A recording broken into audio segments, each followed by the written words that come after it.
Chapter 7. Then came together unto him the Pharisees, and certain of the scribes, which came from Jerusalem. And when they saw some of his disciples eat bread with defiled, that is to say, with unwashen hands, they found fault. For the Pharisees and all the Jews, except they wash their hands oft, eat not, holding the tradition of the elders. And when they came from the market, except they wash, they eat not. And many other things there be, which they have received to hold, as the washing of cups and pots, brazen vessels, and of tables. Then the Pharisees and scribes asked him, Why walk not thy disciples according to the tradition of the elders, but eat bread with unwashen hands? And he answered and said unto them, Well hath Esaias prophesied of you hypocrites, as it is written, This people honoureth me with their lips, but their heart is far from me. Howbeit in vain do they worship me, teaching for doctrines the commandments of men.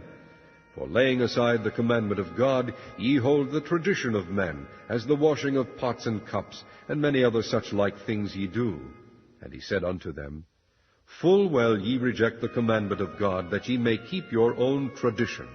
For Moses said, Honour thy father and thy mother, and whoso curseth father or mother, let him die the death.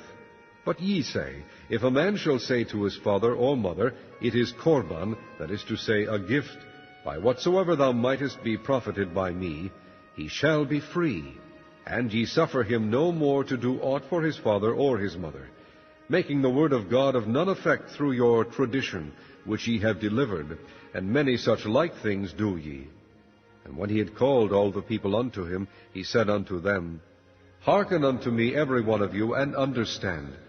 There is nothing from without a man that entering into him can defile him, but the things which come out of him, those are they that defile the man. If any man have ears to hear, let him hear.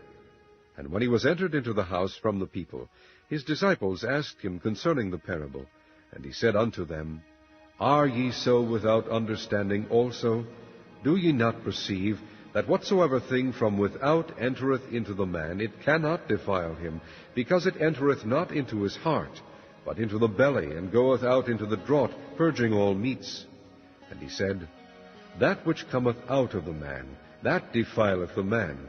For from within, out of the heart of men, proceed evil thoughts, adulteries, fornications, murders, thefts, covetousness, wickedness, deceit, lasciviousness, an evil eye, blasphemy, pride, foolishness. All these evil things come from within, and defile the man. And from thence he arose, and went into the borders of Tyre and Sidon, and entered into an house, and would have no man know it, but he could not be hid. For a certain woman, whose young daughter had an unclean spirit, heard of him, and came and fell at his feet. The woman was a Greek, a Syrophoenician by nation, and she besought him that he would cast forth the devil out of her daughter. But Jesus said unto her, Let the children first be filled, for it is not meet to take the children's bread, and to cast it unto the dogs. And she answered and said unto him, Yes, Lord, yet the dogs under the table eat of the children's crumbs. And he said unto her, For this saying, go thy way, the devil is gone out of thy daughter. And when she was come to her house, she found the devil gone out, and her daughter laid upon the bed. And again, departing from the coasts of Tyre and Sidon, he came unto the sea of Galilee, through the midst of the coasts of Decapolis. And they bring unto him one that was deaf, and had an impediment in his speech, and they beseech him to put his hand upon him.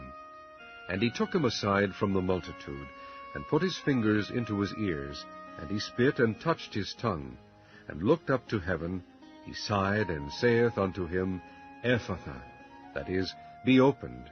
And straightway his ears were opened, and the string of his tongue was loosed, and he spake plain.